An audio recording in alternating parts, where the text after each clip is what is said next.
சிங்கம் ஒரு சிங்கம் எப்போ எதுலயும் பெக்யூலியர் தான். ஒரு முறை சிங்கம் கர்ஜிச்சதுன்னா அந்த சவுண்ட்ல ஒரு 8 கிலோமீட்டருக்கு சும்மா அதிரும், எல்லா திசைகளும் அதிரும். அப்படிப்பட்ட அந்த சிங்கம் வேட்டைக்கு மட்டும்தான் வெளியில வரும், வேடிக்கை பார்க்கறதுக்கெல்லாம் வெளியில வராது. வேட்டையில கூட உயிரோடு இருக்கிற மிருகங்களை தான் வேட்டையாடும். அதுலயும் பெரும்பாலும் தன்னை விட பெரிய சைஸ் உள்ள மிருகங்களை தான் குறி வச்சு தாக்கும், ஜெயிக்கும். எவ்வளவு பசியில் இருந்தாலும் உயிர் இல்லாததை, கெட்டு போனதை தொட்டு கூட பார்க்காது. அப்படிப்பட்ட அந்த சிங்கம் அவ்வளவு ஈஸியா எதையும் தொடாது, தொட்டா விடாது. காட்டோட 4 பக்கமும் மார்க்கிங் மை டெரிட்டரின்னு தன்னுடைய பவுண்டரியை தானே வகுக்கும். அப்படிதான் அந்த காட்டையே தன்னோட கண்ட்ரோல்ல வச்சிருக்கும். சிங்கத்துக்கு கூட்டத்தோட இருக்கிறதுக்கும் தெரியும், தனியா இருக்கிறதுக்கும் தெரியும். அப்படியே தனியா வரணும்னு நினைச்சாலும் அஞ்சாம அலட்டிக்காம சும்மா கெத்தா தனியா வந்து அத்தனை பேருக்கும் தண்ணி காட்டும். எப்போ எதுலயும் தன்னோட தனித்தன்மையை இழக்கவே இழக்காது. Yes, a lion is always a lion.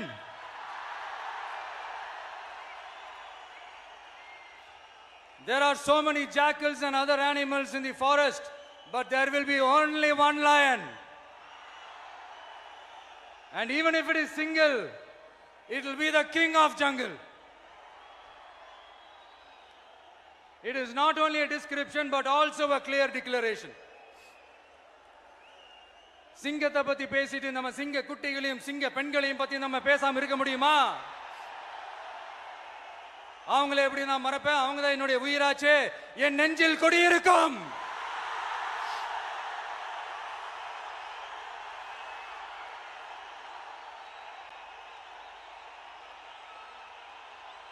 என்னுடைய தோழர்களுக்கும் தோழிகளுக்கும்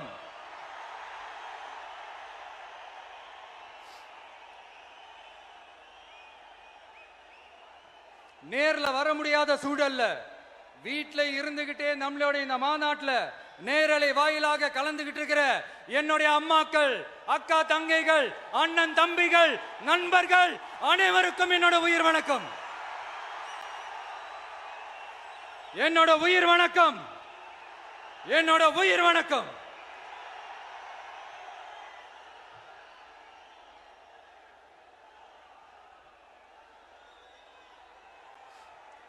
வீரம் விளையும் மாமதுரை மண்ணை வணங்குகிறேன். இந்த மதுரைனாலே உடனே ஞாபகத்துக்கு வரது சீறி பாஞ்சி துள்ளி குதிக்கிற யாருக்கும் அடங்காத காளைகள் விளையாடுற அலங்காநல்லூர் ஜல்லிக்கட்டு தான். நம்ம வைகை ஆறுதான். அழகர் ஆத்துல இறங்குற வைபவம். மதுரை மீனாட்சி அம்மன். இந்த மண்ணோட உண்மையான குணம் உணர்வு பூர்வமான மண் இது. அது மட்டும் இல்ல, இந்த மண்ணில் வாழ்ற மக்களும் அப்படித்தான் உணர்வு பூர்வமான ஆளுங்க. நான் இந்த மண்ணில் கால் எடுத்து வச்ச உடனே ஒரே ஒருத்தரை பத்தி தான் மனசுக்குள்ள ஓடிக்கிட்டே இருந்தது. அவர் யாருன்னு உங்களுக்கும் தெரிஞ்சிருக்கும். சினிமானாலும் சரி, அரசியல்னாலும் சரி, நமக்கு ரொம்ப ரொம்ப பிடிச்சது புரட்சி தலைவர் எம்ஜிஆர் அவர்கள் தான். அவரோட பழகிறதுக்கு எனக்கு வாய்ப்பு கிடைக்கல. ஆனா அவரை மாதிரியே குணம் கொண்ட என்னுடைய அண்ணன் புரட்சி கலைஞர் கேப்டன் விஜயகாந்த் அவர்களோட பழகிறதுக்கு எனக்கு நிறையவே வாய்ப்பு கிடைச்சது. அவரும் இந்த மதுரை மண்ணை சேர்ந்தவர் தானே, அவரை மறக்க முடியுமா? தமிழ்நாட்டு மக்கள் உணர்வுபூர்வமா உண்மையா நம்ம பக்கத்திலே நிக்கிறவங்க. அதுக்கு ஒரு மிகப்பெரிய அடையாளம் தான் இந்த மதுரை மண். நம்ம தமிழக வெற்றி கழகம் கையில் எடுத்திருக்கிற அரசியலும் அப்படித்தான். உண்மையான அரசியல், உணர்வு பூர்வமான அரசியல், நல்ல அரசியல், நல்லவங்களுக்கான அரசியல், நாட்டு மக்களுக்கான அரசியல், நல்லது மட்டுமே செய்கிற அரசியல்.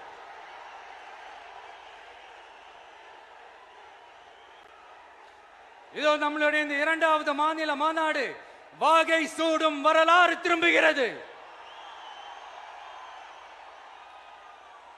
அப்படி இந்த மாநாட்டுக்கு பேர் வச்சிருக்கிறோம். 1967லயும் 1977லயும் நம்ம தமிழக அரசியல் ஒரு மிகப்பெரிய ஆட்சி அதிகார மாற்றங்கள் ஒண்ணு நடந்துச்சு இல்லையா? அதே மாதிரிதான் அடுத்த வருஷம் 2026ல அப்படி ஒரு வரலாறு திரும்ப போகுதுன்னு உறுதியா சொல்றதுக்கான மாநாடு தான் நம்மளோட இந்த இரண்டாவது மாநில மாநாடு. விக்கிரவாண்டி விசாலையில் நம்மளுடைய ஃபர்ஸ்ட் மாநாடு நடத்தணும், வெற்றி கொள்கை திருவிழா. அதுக்கப்புறமே நீங்க பார்த்திருப்பீங்க, தமிழக அரசியல் அந்த தட்ப வெப்பத்தையே மாத்தினுச்சு. நமக்கு எதிராக எத்தனை குரல்கள். ஆனா உங்களுக்கு தான் நம்மளை பத்தி நல்லா தெரியுமே, எந்த குரலையும் காதலையே போட்டுக்காம மக்களோட குரலை மட்டுமே கேட்டுக்கிட்டு நமக்கு எதிராக வர அத்தனை கூக்குரல்களையும் சின்னதா ஒரு சிரிப்போடவே கடந்து வந்திருக்கிறோம். அது இல்லாம நம்ம மாநாட்டில் ஒலிக்கிற இந்த குரல் இந்த ஒற்றை தமிழ் மகனோட குரல் மட்டுமல்ல, ஒட்டுமொத்த தமிழ்நாட்டு மக்களுடைய குரல். தமிழ்நாட்டில் இருக்கிற ஒவ்வொரு வீட்டில இருந்தும் ஒலிக்கிற குரல், ஒட்டுமொத்த உலகெங்கும் வாழும் ஒவ்வொரு தமிழ் வீட்டிலிருந்தும் எழும் குரல். இந்த சினிமா என்கிற மாபெரும் கலை ஆயுதத்தின் வாயிலாக சாதி, மதம், இனம், பாலினம், மொழி கடந்து இந்த நாட்டின் மூளை முடுக்கெங்கும் ரசிகர்களாக இருந்து தோழர்களாக நம்மோடு பயணிக்க துவங்கியுள்ள அனைவரோடும் இணைந்த ஒவ்வொரு மனிதருக்காகவும் ஒலிக்கிற உரிமை குரல். மாநில உரிமைக்காக, பெண் உரிமைக்காக, சமூக நீதிக்காக, சமநீதிக்காக, மதச்சார்பின்மைக்காக உண்மையா ஒலிக்கிற குரல். அதனால் இந்த குரலுக்கு எதிராக இன்னும் இன்னும் எத்தனை எத்தனை குரல்கள் வந்தாலும் ஓங்கி ஒலிக்குமே தவிர ஒரு நாளும் ஓயவே ஓயாது. Yes, it is an unstoppable voice, an unstoppable force.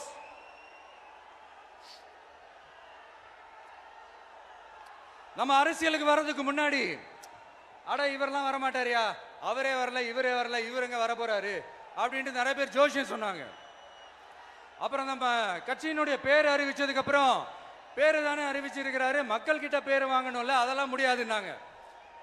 அப்புறம் ரொம்ப முக்கியமா மாநாடுலாம் எவ்வளவு பெரிய விஷயம், அதெல்லாம் இவர் ஒத்தால எப்படி பண்ண முடியும், சும்மா பக்கத்தில் புஷியானதை வச்சுக்கிட்டு மாநாடுல எப்படி நடத்தி காட்ட முடியும், அதெல்லாம் அவங்களால முடியாது.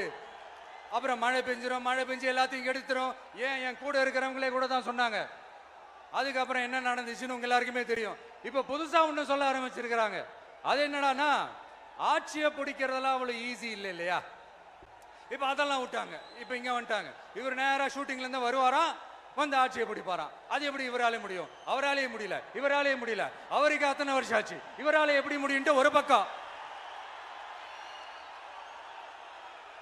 இன்னொரு பக்கம் கூட்டம்லாம் ஓகே தான், அது எப்படி ஓட்டா மாறும் அப்படின்றது இன்னொரு பக்கம். இப்படி கதை, திரைக்கதை, வசனம், இயக்கம், பாடல்கள்,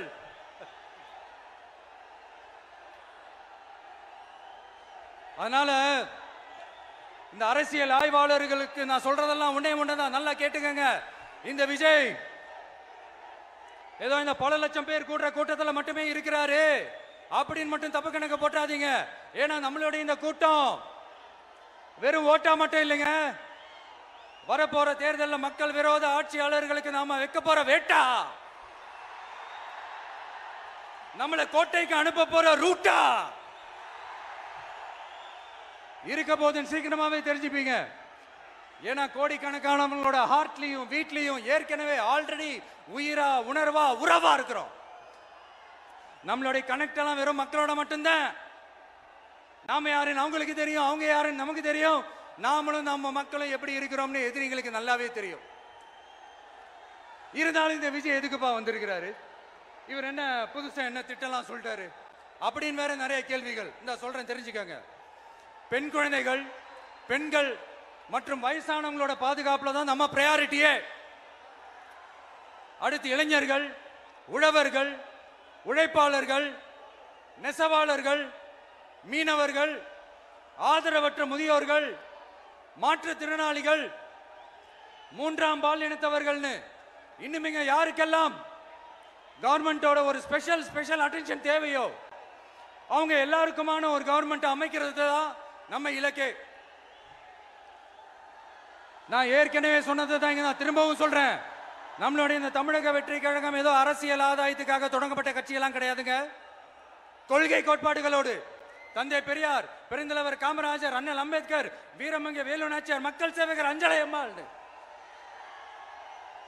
நம்மளுடைய 5 கொள்கை தலைவர்களோட வழிகாட்டுதல்களோடு தொடங்கப்பட்ட கட்சி. நம்ம ஸ்டாண்ட்ல நாம எப்பவுமே ஸ்ட்ராங்கா தாங்க இருக்கிறோம்.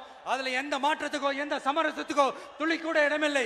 நம்மளுடைய ஒரே கொள்கை எதிரி பாஜக தான். நம்மளுடைய ஒரே அரசியல் எதிரி திமுக தான். எப்படி? நம்மளுடைய ஒரே கொள்கை எதிரி, நம்மளுடைய ஒரே அரசியல் எதிரி ஏதோ அண்டர் கிரவுண்ட் ஆதாயத்துக்காக டீல் போட்டுக்கிட்டு டீல் பேசிக்கிட்டு இந்த அலையன்ஸ் வச்சுக்கிட்டு இந்த ஊரை ஏமாத்துற கட்சி எல்லாம் நம்ம டிவிக்கே கிடையாதுங்க. யாருக்காகவும் எதுக்காகவும் எந்த பயமும் கிடையாது. மாபெரும் பெண்கள் சக்தி நம்மளோட இருக்கிறாங்க, மாபெரும் இளைஞர்கள் சக்தி நம்மளோட இருக்கிறாங்க, ஒட்டுமொத்த தமிழ்நாட்டு மக்களுடைய சக்தி நம்மளோட நிக்கிறாங்க. அப்படி இருக்கும்போது இந்தியாவில் இருக்கிற எல்லா ஸ்டேட்லயும் வாழ்ற நம்ம தமிழ் நெஞ்சங்கள் மட்டும் இல்ல, உலகம் பூரா 100க்கும் மேலான நாடுகள்ல வாழ்ற நம்ம தாய் தமிழ் உறவுகள் எல்லாருமே என்ன விஜய் தளபதி விஜய் இல்லனா விஜய் தளபதி இப்படி சொந்தம் கொண்டாடுற கோடிக்கணக்கானவங்களோட அன்பு மாசியும் நம்மளோட இருக்கும்போது, இவங்க எல்லாருமே நம்மளோட நிற்கும் போது எதுக்குங்க இந்த பாசிச பாஜகவோட நேரடி கூட்டணியோ இல்ல மறைமுக கூட்டணியோ உறவு வச்சுக்க? நாம என்ன உலகமாக ஊழல் கட்சி? என்ன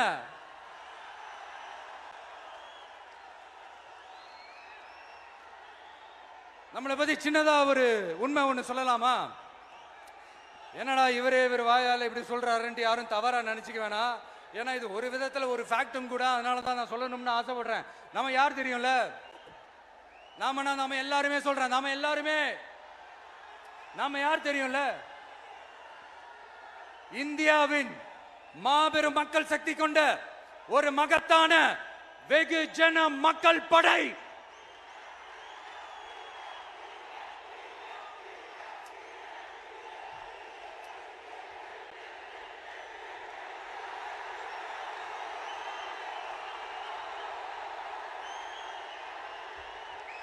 அதனால நம்ம தலைமையில நாம் அமைக்க போற இந்த உண்மையான மக்களாட்சிக்கான அச்சாரமாக மாபெரும் மக்கள் சக்தியே அணி அணியாக நம்மளோட திரண்டு நிக்கிறப்போ இந்த அடிமை கூட்டணியில சேர வேண்டிய அவசியம் நமக்கு எதுக்குங்க? நம்மளுடைய இந்த கூட்டணி சுயமிழந்த கூட்டணியெல்லாம் இருக்காது, சுய மரியாதை கூட்டணியா தான் இருக்கும். இந்த ஒரு பக்கம் RSS கிட்ட அடிபணிஞ்சுக்கிட்டு, இன்னொரு பக்கம் மதச்சார்பற்ற கூட்டணின்னு இந்த மக்களை ஏமாத்துற கூட்டணியெல்லாம் நம்ம கூட்டணி இருக்காது.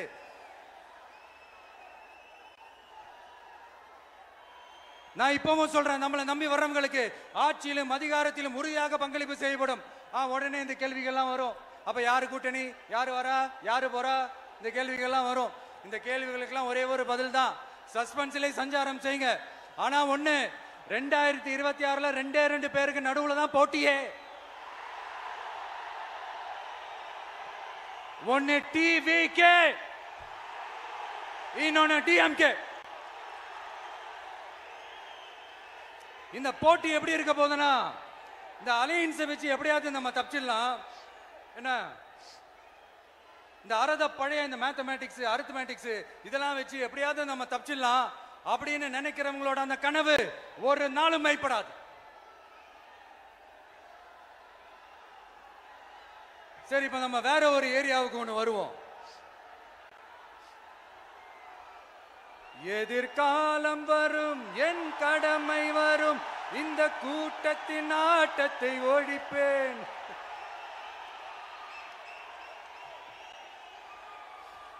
மக்கள் அரசியல் என்ற அந்த சவுக்க கையில் எடுக்கலாமா?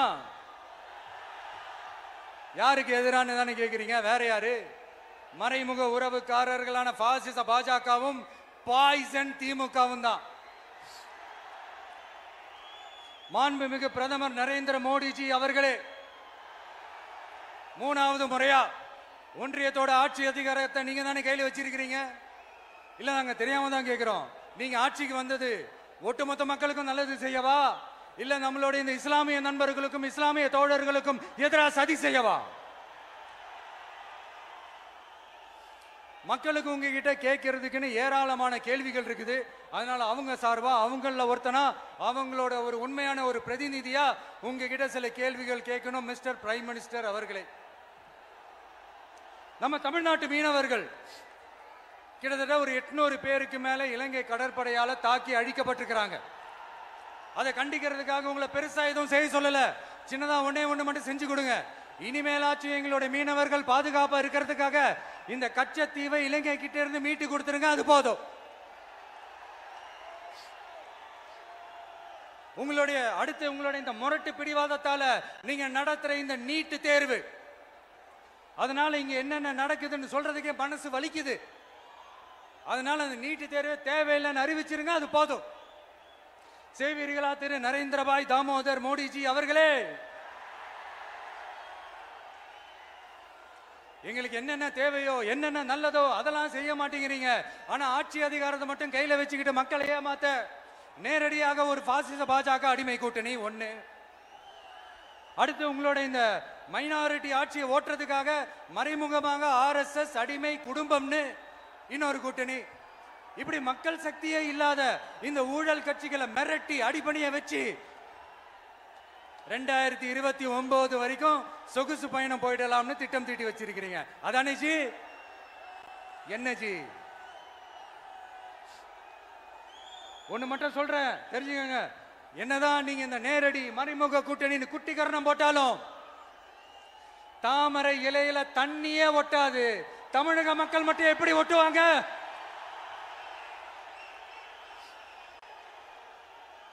இங்க ஒரு MP சீட்டு கூட தரலன்றதுக்காக தமிழ்நாட்டுக்கும் தமிழ்நாட்டு மக்களுக்கும் எதுவுமே செய்யாம ஓரவஞ்சனை செய்யுது இந்த ஒன்றிய பாஜக அரசு. சங்கம் வச்சு தமிழ் வளர்த்த மண் இந்த மதுரை மண். அதனால இங்க அந்த கீழடியில கிடைச்ச ஆதாரங்களை எல்லாம் மறைச்சிட்டு எங்க நாகரிகத்தையும் எங்க வரலாறையும் அழிக்கிறதுக்காக உள்ளடி வேலை செய்யலாம்னு நினைக்கிறீங்க. தமிழ்நாட்டை தொட்ட என்ன நடக்கும் நீங்க பல உதாரணங்கள் இருக்குது. அதனால இதையெல்லாம் மறைச்சிட்டு எங்க மக்களை ஏமாத்திடலாம்னு மட்டும் நினைக்காதீங்க. மத நல்லிணக்கத்திற்கு பெயர் பெற்ற இந்த மதுரை மண்ணிலிருந்து சொல்றேன், உங்க எண்ணமெல்லாம் ஒரு நாளும் ஈடேறாது.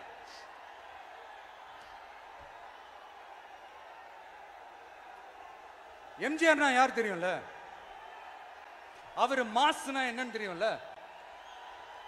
அவர் உயிரோடு இருக்கிற வரைக்கும் அந்த சிஎம் சீட்டை பத்தி ஒருத்தராலையும் நினைச்சு கூட பார்க்க முடியல, கனவு கூட காண முடியல. எப்படியாவது அந்த சிஎம் சீட்டை என்கிட்ட கொடுத்துருங்க, என் நண்பர் எம்ஜிஆர் திரும்ப வந்ததுக்கு அப்புறம் நான் திருப்பி கொடுத்துறேன்னு தன்னோட எதிரியை கூட மக்கள் கிட்ட கெஞ்ச வச்சவர் எம்ஜிஆர். எப்படி கெஞ்ச வச்சவர்? அதனால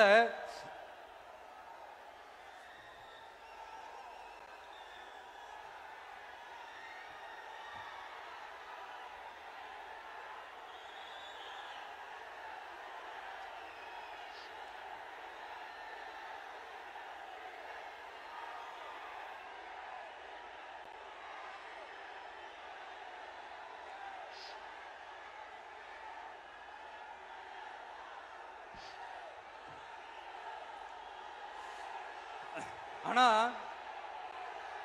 இப்போ அவர் ஆரம்பிச்ச அந்த கட்சியை, எம்ஜிஆர் அவர்கள் ஆரம்பிச்ச அந்த கட்சியை கட்டி காக்கிறது யாரு? இன்னைக்கு அந்த கட்சி எப்படி இருக்குது? அதை நான் சொல்லிதான் உங்களுக்கு தெரியணுமா என்ன? அப்பாவி தொண்டர்கள் அதை வெளியில சொல்ல முடியாம வேதனையில தவிக்கிறாங்க. 2026 சட்டமன்ற தேர்தலில் யாருக்கு ஓட்டு போடணும், எப்படிப்பட்ட ஆட்சி இங்க அமையணும்னு அந்த அப்பழுக்கற்ற அந்த தொண்டர்களுக்கும் ரொம்ப நல்லாவே தெரியும். அதனால என்ன வேஷம் போட்டுக்கிட்டு பாஜக இங்க தமிழ்நாட்டுக்குள்ள வந்தாலும் அவங்க வித்தை எல்லாம் இங்க வேலைக்கே ஆகாது. இப்படி பொருந்தா கூட்டணியா இந்த பாஜக கூட்டணி இருக்கிறதுனால இப்ப ஆட்சியில இருக்கிற இந்த வெற்றி விளம்பர மாடல் திமுக என்ன செய்யுதுன்னு தெரியும்ல? பாஜகவோட உள்ளுக்குள்ள ஒரு உறவை ஒண்ணு வச்சுக்கிட்டு வெளியில எதிர்க்கிற மாதிரி ஒரு டிராமா ஒண்ணு பண்ணிக்கிட்டு எதிர்கட்சியா இருந்தா போங்க மோடின்னு பலூன் விடுறது, ஆளுங்கட்சியா இருந்தா வாங்க முடியும்னு கொடை பிடிச்சுக்கிட்டு கும்பிடு போடுறது. இது மட்டுமா? ஒரு ரைடுன்னு ஒன்று வந்துட்டா போதும், இது வரைக்கும் போகவே போகாத ஒரு மீட்டிங், அதை காரணம் காட்டி டெல்லிக்கு போறது, அங்க ஒரு சீக்கிரட் மீட்டிங் நடத்துறது. நல்லா நோட் பண்ணணும் மக்களே, அந்த மீட்டிங் அப்புறம் இந்த இஷ்யூ அப்படியே காணாம போயிருக்குமே. அதேதான். Stalin uncle, what uncle is very wrong uncle.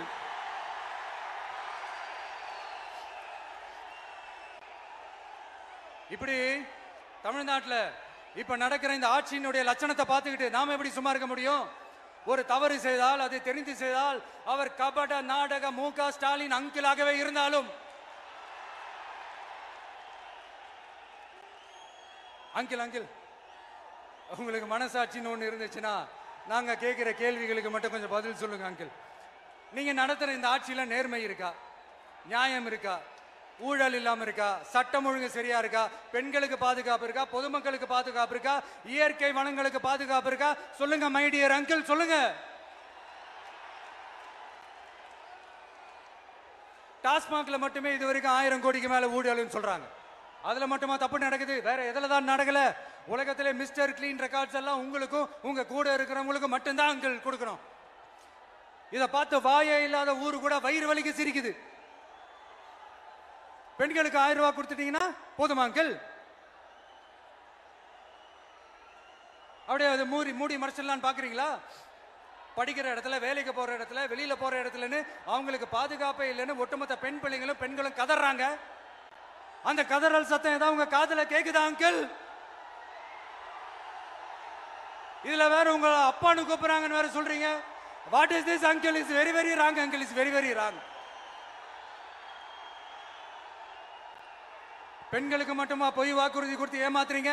அரசு ஊழியர்கள், ஆசிரியர்களை ஏமாத்துறீங்க, விவசாயிகளை ஏமாத்துறீங்க, பரந்தூர்ல பாதிப்பே வராதுன்னு சொல்லி ஏமாத்துறீங்க, மீனவர்களை ஏமாத்துறீங்க, போதைப் பொருள் கலாச்சாரத்தை ஒழிக்காம ஏமாத்துறீங்க. ஐயோ, very very வஸ்ட் uncle, very very வஸ்ட். எப்படி கேட்டாலும் இவங்க கிட்ட இருந்து எந்த பதிலும் வரப்போறதில்லை. ஏன்னா இருந்தா தானே. இப்ப ஆட்சியில இருக்கிற நம்மளுடைய அங்கிள் பதில் சொல்றது இருக்கட்டும். மக்களை நீங்க சொல்லுங்க, நீங்க உண்மையை சொல்லுங்க. செய்வோம்னு சொன்னாங்களே, சொன்னதெல்லாம் செஞ்சாங்களா? உங்களை தான் கேக்குறேன், சொன்னதெல்லாம் செஞ்சாங்களா? சத்தமா மை டியர் அங்கிள், கேக்குதா? மக்களோட சத்தம் கேக்குதா? இது வெறும் சாதாரணமான முழக்கம் தான். கூடிய சீக்கிரம் மக்களை போய் சந்திக்க போறேன், அவங்களோட மனசு விட்டு பேச போறேன். அதுக்கப்புறம் இந்த சாதாரணமான முழக்கம் இடி முழக்கமா மாறும். அத்தோட நிக்காது. அந்த இடி முழக்கம் தமிழ்நாட்டோட போர் முழக்கமா மாறும். அந்த போர் முழக்கம் உங்களை ஒரு நிமிஷம் கூட தூங்க விடாது. நடக்குதா இல்லையான்னு பாருங்க. என்னடா இவன் இவ்வளவு ஸ்ட்ராங்கா சொல்றானேன்னு பாக்குறீங்களா? எல்லாரும் கட்சி ஆரம்பிச்சதுக்கு அப்புறம் தான் ஒவ்வொரு வீட்டுக்குள்ளேயும் போறதுக்கு ட்ரை பண்ணுவாங்க. ஆனா நாங்க அப்படி இல்லை. ஒவ்வொரு வீட்டுக்குள்ளேயும் போனதுக்கு அப்புறம் தான் கட்சியாவே ஆரம்பிச்சிருக்கிறோம்.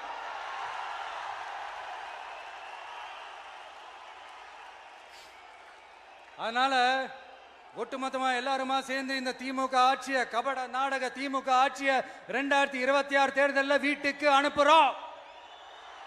வீட்டுக்கு அனுப்புறோம். என்ன நண்பா, சரிதானே? என்ன நண்பி, செய்வீர்கள் தானே? இப்போ உங்களுக்கு சின்னதா ஒரு சர்ப்ரைஸ். நம்ம கட்சியினுடைய வேட்பாளர் பட்டியலை இப்ப நான் அறிவிக்க போறேன். மதுரை கிழக்கு வேட்பாளர் விஜய். இன்னும் முடிக்கல. ஒரு நிமிஷம், இன்னும் முடிக்கல. மதுரை மேற்கு வேட்பாளர் விஜய். மதுரை மத்தி வேட்பாளர் விஜய். மதுரை தெற்கு வேட்பாளர் விஜய். மதுரை வடக்கு வேட்பாளர் விஜய். மேலூர் விஜய். சோழவந்தான் விஜய். திருப்பரங்குன்றம் விஜய். திருமங்கலம் விஜய். உசிலம்பட்டி விஜய்.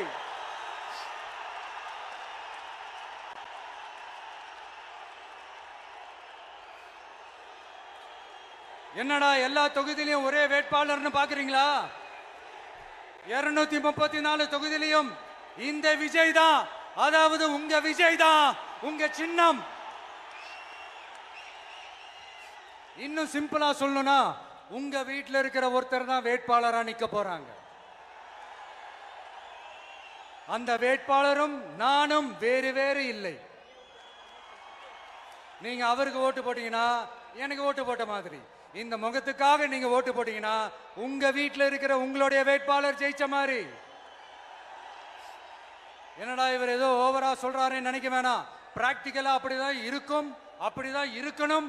நீங்களும் அப்படிதான் நினைப்பீங்கன்னு நான் நம்புறேன். ஏன்னா இது நம்மளை விட நம்ம எதிரிங்களுக்கு இன்னும் நல்லாவே தெரியும். அதனால எல்லாம் இந்த அதிகார பலம் எல்லாத்தையும் தூக்கிட்டு வந்துருவாங்க. வரட்டும், பாத்துக்கலாம். TVK will take it, TVK will meet it, TVK will compete with it and TVK will conquer it, TVK will conquer it.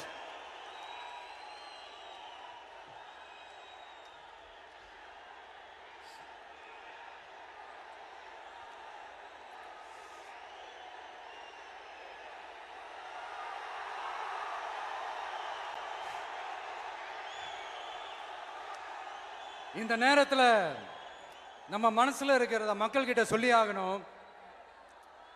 Thoothukudi ஸ்னோலினோட அம்மா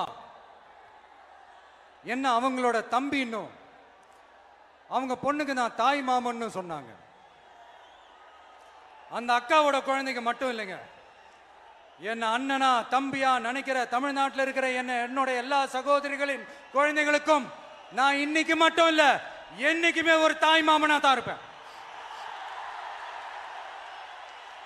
நீங்க எல்லாரும் என்னுடைய ரத்த உறவு, கூட பிறந்த பொறுப்பு. என் வீட்டு ரேஷன் கார்டுல வேணா உங்க பேர் இல்லாம இருக்கலாம், உங்க வீட்டு ரேஷன் கார்டுல வேணா என் பேர் இல்லாம இருக்கலாம். ஆனா நாம எல்லாரும் ஒண்ணுதான், உறவுதான். நமக்கு இடையே எந்த அரசியலும் உள்ள நுழையவே முடியாது. என்கிட்ட இருந்து உங்களையும் உங்ககிட்ட இருந்து என்னையும் எந்த சக்தியாலும் பிரிக்கவே முடியாது. அப்புறம் நான் ஒன்னும் இந்த மார்க்கெட் போனதுக்கு அப்புறம், ரிட்டையர் ஆனதுக்கு அப்புறம் அடைக்கலம் தேடி அரசியலுக்கு வரல, படைக்கலனோட வந்திருக்கிறோம். பவர்ஃபுல் போர்ஸோட, மாபெரும் படை வரிசையோட, எல்லாத்துக்கும் தயாராகி தான் வந்திருக்கிறோம்.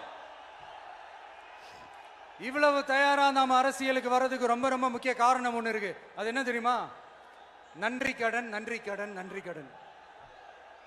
கிட்டத்தட்ட ஒரு 30 வருஷமா, 30 வருஷத்துக்கு மேல நீங்க தான், நம்ம மக்கள் தான் என் கூட நிக்கிறீங்க, எனக்காக நிக்கிறீங்க, என்னை தாங்கி பிடிக்கிறீங்க, மனசுல ஏந்தி பிடிக்கிறீங்க, தாய் அன்போட மடியில ஏந்திக்கிறீங்க. உண்மையை சொல்லணும்னா வேற யாரை விடவும் எனக்கு இந்த அன்பையும் ஆதரவையும் கொடுத்திருக்கிறீங்க. என் மேல உயிரையே வச்சிருக்கிறீங்க. என்ன உங்க வீட்டுல ஒருத்தனாவே ஆக்கிட்டீங்க. நீங்க எனக்கு கடவுள் கொடுத்த வரம்.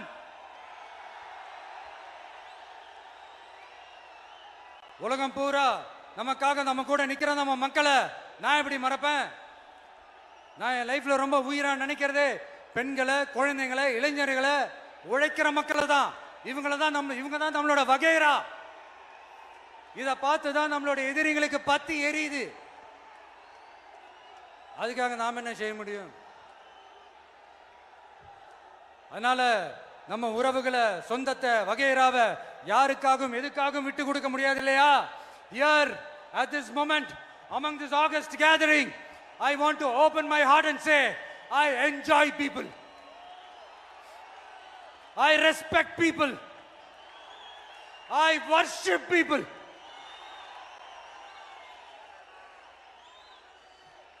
சரிப்பா, இவ்வளவு செஞ்ச நம்ம மக்களுக்கு நன்றி கடனா உன்னால முழுமையா செலுத்த முடியுமான்னு கேட்டா சத்தியமா சொல்றேன், என்னால முடியாதுதான். இன்னும் எத்தனை ஜென்மம் எடுத்தாலும் அந்த நன்றி கடனை என்னால தீர்க்கவே முடியாது. அப்புறம் என்ன மானாவுக்கடா நீ வந்திருக்க தானே கேக்குறீங்க? மைண்ட் வாய்ஸ் கேட்ட மாதிரி இருக்கு. வாழ்நாள் முழுக்க நம்ம மக்களுக்காக ஆதரவா துணையா நிக்கிறத தவிர, அவங்களுக்காக உழைக்கிறத தவிர எனக்கு வேற எந்த எண்ணமும் இல்லை. எனக்கு இப்ப வேற வேலையும் இல்லை. இனிமே எனக்கு இதுதான் என் வேலையே, என் கடன் இனி என் மக்களுக்கு பணி செய்து கிடப்பதே. இப்படியா ஹார்ட் டு ஹார்ட் யதார்த்தமா பேசிய பழகிட்டோம். இதுக்கு மேலேயும் எனக்கும் மக்களுக்கும் இடையே இருக்கிற அந்த உறவை பத்தி நான் பேச ஆரம்பிச்சேன்னா ஒரு மாதிரி எமோஷனல் ஆயிடுவேன். அப்புறம் அதை கண்ட்ரோல் பண்றது ரொம்ப கஷ்டம். அதனால என்ன மனசார நேசிக்கிற நம்ம மக்களுக்கு ஒன்னே ஒன்று சொல்றேன். இந்த விஜய் உங்க விஜய், உங்களுக்கான விஜய், உங்களுக்காக மட்டுமே இருக்கிற விஜய். உங்க கூட நிக்க, உங்களுக்காக நிக்க, உண்மையா நிக்க, உணர்வோட நிக்க, உறுதியா நிக்க, உங்க கூட பேச, உங்களுக்காக பேச, உண்மையா பேச, உணர்வோட பேச, உறுதியா பேச, உங்களுக்காக சேவை செய்ய உங்க விஜய் நான் வர.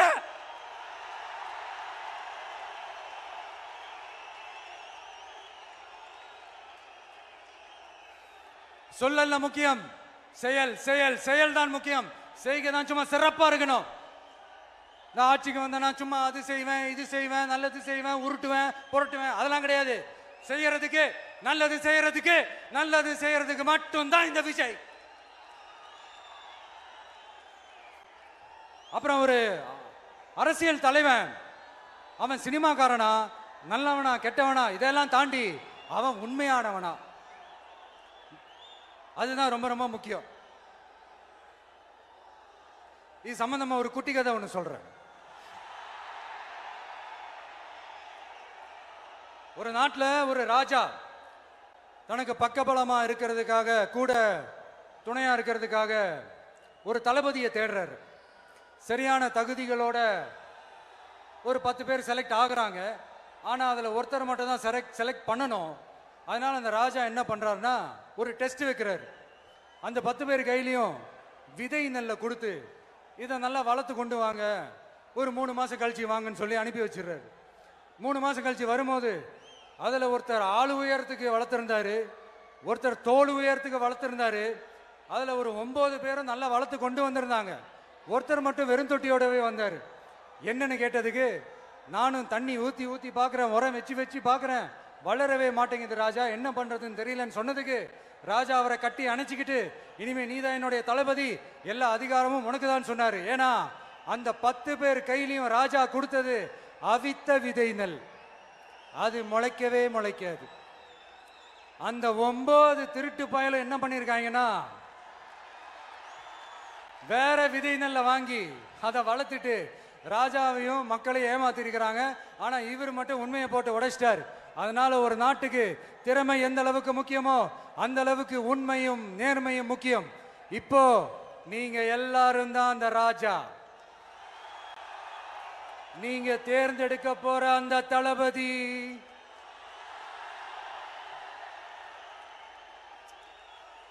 சும்மா சினிமாக்காரன் சினிமாக்காரன் சினிமாக்காரன். அம்பேத்கர் அவர்களை தோக்கடிச்சது சினிமாக்காரன் இல்ல, அரசியல்வாதி. காமராஜர் அவர்களை தோக்கடிச்சது, இங்க விருதுநகர் பகுதியில் தோக்கடிச்சது சினிமாக்காரன் இல்ல, இன்னொரு அரசியல்வாதி.